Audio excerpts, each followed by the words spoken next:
Welcome to The Explainer. Today, we're unpacking something pretty incredible, the first heartbeat of a new world, an analysis of beginnings and endings. We're gonna dive straight into this really profound narrative, all about, well, letting go of the past, so you can fully embrace a completely unwritten future. So let's just jump right in. Imagine, for a second, just step in right past a boundary and into absolute nothingness. That's exactly what our characters Aki and the girl do here. The text lays it out perfectly simply. The world was a blank slate. Honestly, there are no histories here. Zero legends, not a single memory.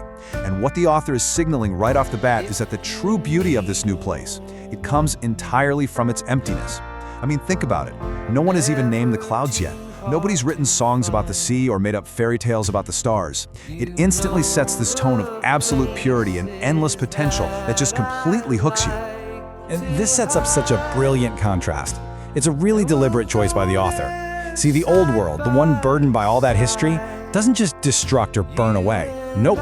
It simply becomes a distant shore, kind of like looking back at the memory of your home after you've been on a super long journey. This allows the new world to exist completely free from the heavy weight of the past. So every mountain they see, that's the literal first mountain. Every sunrise is the very first sunrise. It shifts our whole perspective from what was lost to what is suddenly absolutely possible. Okay, so picture this. Aki and the girl are standing up on this high hill, just looking out over all this endless, empty space. And then the silence breaks. They hear this tiny, almost microscopic sound. The text actually compares it to a first heartbeat, which is such a great visual. What they're looking at is just a tiny little gleam of water between the hills, just a really humble, microscopic stream. But the girl, she stops dead in her tracks, right? Like she's witnessing an absolute miracle. She just smiles and says, "It has begun." It's the literal physical awakening of this brand new reality happening right there before their eyes. And it's wild to see how this builds. We track this single drop of water as it flows through the valley, gathering up other tiny drops and thin streams, and it just keeps growing larger with literally every passing second.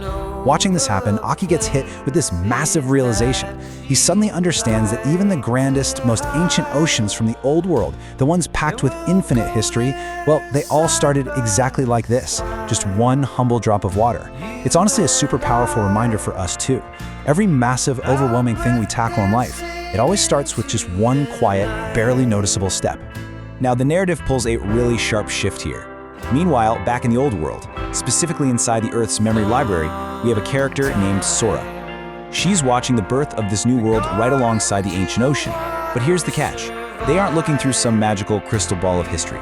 Sora is actually using a completely new sphere, one that holds absolutely no past. Inside this thing, only the present moment is being born. It really perfectly highlights the hard line between the two worlds, you know? The old world can sit back and observe, but it absolutely cannot influence or, infect this new timeline. As they're watching this totally pristine reality unfold, Sora turns to the ancient ocean and asks this incredibly poignant question. She just asks, "Do you miss them?" She's talking about past characters here. Ren, Io, Hina. All these people who lived, loved, and passed on through the infinite history of the old world's ocean. And wow, this question is exactly what anchors this massive, cosmic, philosophical story right back down to raw, recognizable human emotion. It brings up that supernatural grief and nostalgia we all feel, right? Like when a really big chapter of your own life finally closes. The ancient ocean's response to this is without a doubt the emotional core of the whole text. The ocean admits that, yeah, of course it misses them. But then it drops this absolutely vital piece of wisdom. It says it now knows the difference between memory and holding on. The ocean is watching this new world form without even a hint of anxiety, zero desire to control what's going to happen next. It's just observing, simply a spectator. And man, that teaches us such a massive lesson about transitions. You can deeply, deeply cherish your past without letting it trap you or stop you from fully accepting the present. So, this is where the text completely flips our understanding of love. Sora smiles here because she instantly gets what the ocean means. The narrative is basically telling us that loving someone, or even just loving a past era of your own life, doesn't mean you have to cling to it forever. Actually, sometimes the absolute truest form of affection is just gracefully allowing the story to conclude. Think of it like gently closing a really beloved book so you can finally pick up a new one. You have to let the page turn so the new narrative has room to breathe and actually begin. It's just an incredibly mature, profound way to look at endings. Cutting back over to the new world, we get to witness what the text actually calls the first miracle. Right there on the shore of this super young sea, a child just manifests. And the text is really specific about this. The child wasn't born in the traditional sense, he didn't travel from somewhere else, he literally just appears out of nowhere, totally unburdened, just like the first chapter of a brand new book. He looks at the water, looks up at the sky, and he laughs. That is the very first laugh of the new world. It's just this pure, unfiltered expression of joy with absolutely zero historical baggage. From there, we get this rapid-fire, really beautiful sequence of firsts that cements this universe's unique identity all throughout its very first day. We've got the first mountain and river discovered in the morning, the child's first laugh echoing in the afternoon. But then evening rolls around and the most striking moment happens. The first star ignites over the ocean. And the author goes out of their way to emphasize that this star, it is not a memory. It's not some legend carried over from the old universe. It is 100% its own thing. It represents complete, absolute originality. Looking up at that brand new star, Aki is just full of admiration. He turns to the girl and asks a supernatural, very human question. He wants to know, do you think one day this world will become as big as ours? And honestly, that question is so driven by our own innate habit of comparing things, right? We always compare our present and future to our past.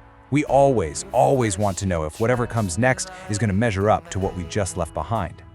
The girl just thinks for a second, looks out at the young sea, and shakes her head. Her answer is so simple, so direct, but it literally changes everything. She just says no, because it will be different.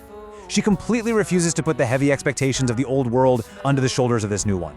It doesn't actually need to be as big or as complex or as legendary as what came before it. Just by being different, it has its own inherent value. And that answer forces Aki, and us as the reader, into this massive philosophical realization. Which brings us to the ultimate truth of their whole journey.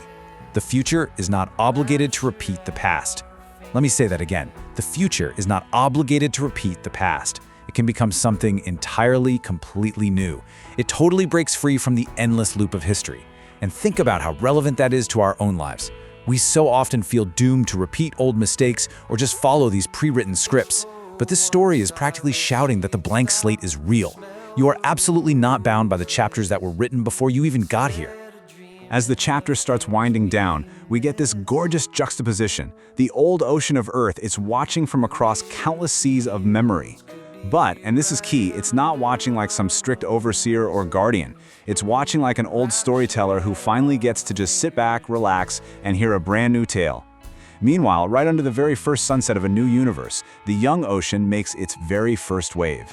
It's this incredibly peaceful, dignified retirement of the old world, gracefully making way for the vibrant, independent birth of the new one.